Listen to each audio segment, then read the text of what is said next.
Halo, assalamualaikum warahmatullahi wabarakatuh. Jumpa lagi channel saya Agus Jati. Oke, di kesempatan kali ini saya akan memberikan sedikit informasi mengenai bagaimana cara kita menyetel daripada sebuah pompa oli motor Fish Air ataupun Yamaha Force One. Pompa olinya sama semua ya. Nah, kayak di Yamaha 75 itu juga kemungkinan sama karena memang sistem kerja daripada pompa oli ini memang sama. Oke teman-teman, di sini sistem pompa olinya itu bersifat ada piston ya, piston pompanya ini yang ujung kecil. Di bagian ujung ini dia itu kerjanya naik turun harus gerak ya. Kalau pompa olinya harus jalan, kalau normal itu nanti terkoneksi dengan gigi yang diputar oleh kruk as ya. Diputar oleh ini nanti jikalau ini harus gerak ya, jadi untuk pistonnya ini harus gerak. Ini di sini sistemnya kayak klep lah, ada nok itu di dalamnya, jadi dia saat dia putar ke depan itu oli yang cairan dari sini masuk melalui katup yang ada di sini. Ini sifatnya one way ya, searah. Jadi kalau dia masuk ini pas dia ke depan, kerja ke depan, gerak ke depan gitu, diputar dengan ini, itu nanti cairan itu akan masuk dan terjebak di dalam sini. Dikala pistonnya ini ke belakang, gerak bergelakang, katup ini oli tidak akan naik ke atas ya, jadi tidak akan naik ke atas karena sistem gravitasi juga. Ini karena posisinya tabung di atas, jadi dia mengalir sini. Begitu ini buka, oli masuk. Pas oli masuk ini kerja nekan ke belakang, balik ke belakang, itu dia akan mendorong si cairan oli itu nanti keluar melalui lubang sini ya. Jadi kenapa ini tidak balik ke sini, karena ini sistemnya katup satu arah kayak klep ya. Nah, ini di piston ini dia diputar oleh kruk as. Oke, sistem untuk bagaimana kita mau memborosin ataupun mengiritkan sebuah cairan pompa oli yang terkoneksi dari katup ini, terkoneksi dari lewat selang ini ke karburasi ya. Jadi dia pemasok daripada oli samping yang akan dicampur dengan bahan bakar di karburasi. Oke, ini sistemnya mudah teman-teman. Jadi untuk menyetel daripada pompa oli ini kita gunakan kunci 17 ya. Kita kendorkan untuk baut yang besar ini kita kendorkan. Nah, ini udah kendor. Nah, ini kalau kita putar ke sini, ke mana ya, keluar, kita putar keluar itu. Nah, misalnya kita putar ini, fungsinya adalah lock aja untuk baut yang 17.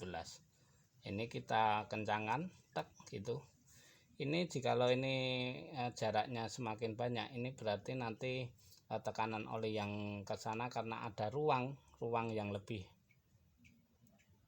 lebar, lebih panjang daripada si piston ini geraknya itu, jadi tekanan kebaliknya itu untuk menyemprotkan oli ini akan banyak juga. Jadi sistemnya perlu diingat teman-teman adalah jikalau kita memutar yang baut depan ini ke luar, itu nanti oli semakin boros. Kalau diputar mepet seperti ini, itu berarti si oli itu irit, jadi di pol gini irit. Jadi kerjanya ini semakin dibatasi oleh baut setelan ini ya, untuk kerja si piston. Jadi sistemnya keluar masuk itu waktu piston keluar itu oli mengalir ke katupnya membuka, terus waktu ditekan, waktu dia balik ke belakang, si piston ini menekan ruang untuk menyemprotkan oli ke eh, apa ya, X-nya oli ya, jalur olinya ini nanti akan keluarkan nih. Jadi di sini ada tiga seal ya, istilahnya karet pengamannya. Jadi untuk biar oli tidak kemana-mana. Kalau bocornya di sini berarti seal untuk katupnya ini bocor, seal. Terus untuk ini ada juga seal di sini untuk menahan biar oli tidak masuk bercampur dengan oli mesin ya, oli sampingnya. Oke, jelas gitu teman-teman. Jadi ini kita putar ke dalam masuk, itu berarti irit. Untuk keluar diputar ke keluar motor, jadi keluar sini ya. Ini muternya ke kanan, keluar pokoknya intinya itu boros.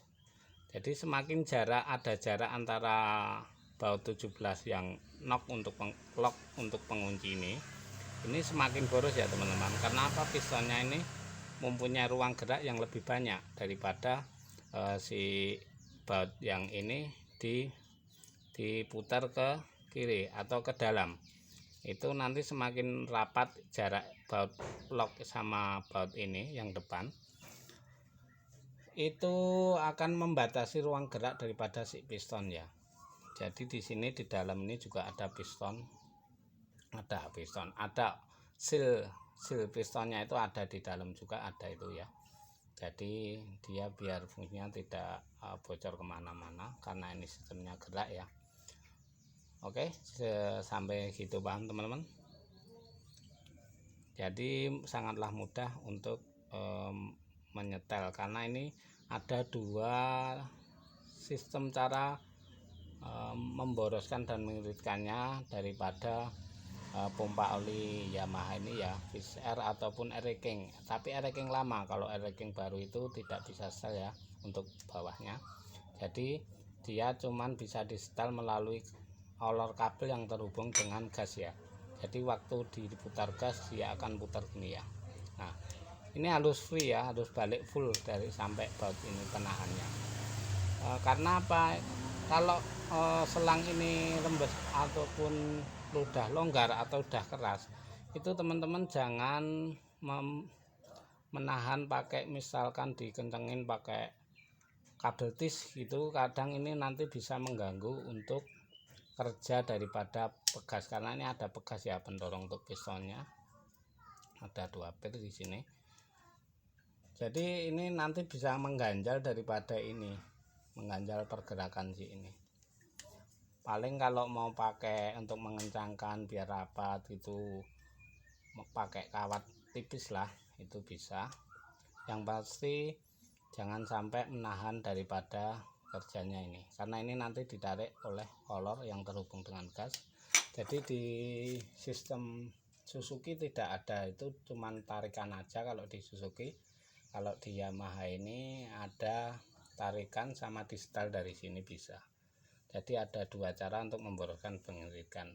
Kalau untuk yang di kabel itu ada setelan baut ya, yang di sini yang terhubung dengan ini itu ada setelan untuk memboroskan atau mengiritkan. Jikalau di sini sudah mentok, tidak mampu untuk apa yang kita inginkan, nanti kita menyetel dari bawah sini ya. Sistemnya itu tadi saya jelaskan. Kalau semakin lock ini renggangnya banyak berarti boros, karena kita putar ke luar. Oke, sampai situ paham teman-teman. Jadi sistemnya sangatlah mudah untuk dipelajari, jadi teman-teman nggak usah khawatir. Yang penting kita mempelajari kinerja daripada sebuah pompa oli ini. Oke, nah mungkin itu teman-teman. Jadi jangan lupa teman-teman selalu untuk mencoba mencari informasi. Semoga sedikit informasi yang saya berikan ini bermanfaat buat teman-teman. Dan jangan lupa kita sambil biar tidak ada ketegangan dalam mempelajari segala sesuatu ataupun beraktivitas mencari nafkah ataupun apapun itu hal lainnya. Nah, bagi teman-teman yang beragama Islam ataupun Muslim, jangan lupa selalu bersolawat. Semoga kita mendapatkan syafaatul usmailai di yaumil qiyamah nanti, mendapatkan syafaat Nabi Muhammad SAW. Semoga kita diakui di umatnya di yaumul qiyamah nanti, yaumul akhir ya. Oke, sebelum saya tutup untuk video kali ini, mungkin mari kita bersolawat sedikit ya. Pasti kita selalu bersolawat dan menjalankan apa yang menjadi kewajiban kita sebagai orang muslim ya. Oke, saya akan berikan sedikit bersolawat, dan dalam suatu aktivitas apapun ataupun pekerjaan apapun, sisipkan sedikit ilmu agama, dakwah ataupun bersolawat. Semoga kita yang mendengarkan dan yang bersolawat mendapatkan syafaat dari kata baginda Rasul Muhammad SAW. Oke, saya akan bersolawat sedikit, semoga bermanfaat. Sauhu bilu ya khaliqi min jadid kama anta minni ilaihi turid wa arju idza anta taqabbaluni jinanal khuluti wa minkam mazid.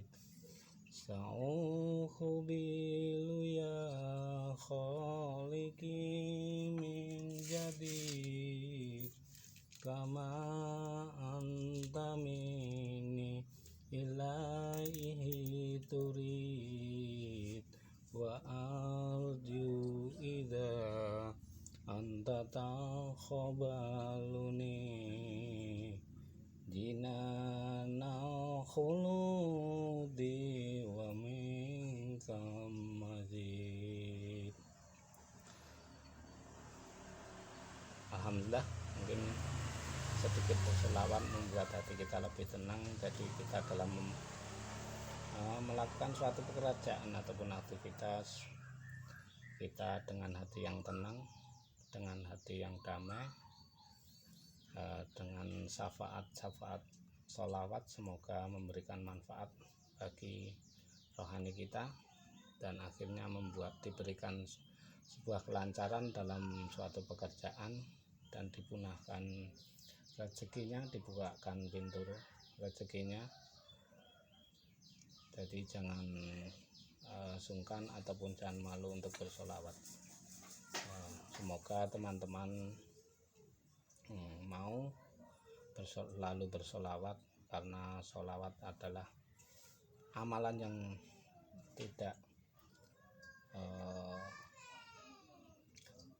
amalan yang akan selalu dikabulkan oleh Tuhan Yang Maha Esa, oleh Allah Subhanahu wa Ta'ala. Amalan yang tidak bisa ditolak oleh Allah Yang Maha Esa. Jadi syafaatnya sangatlah besar sekali. Rugi jikalau kita sebagai umatnya Nabi Muhammad SAW tidak diakui umatnya di yaumul akhir nanti ya. Oke, semoga kita selalu berselawat, selawatnya selalu istiqomah ya, setiap hari, walaupun hanya sekali, 2 kali, syukur berkali-kali itu jauh lebih baik.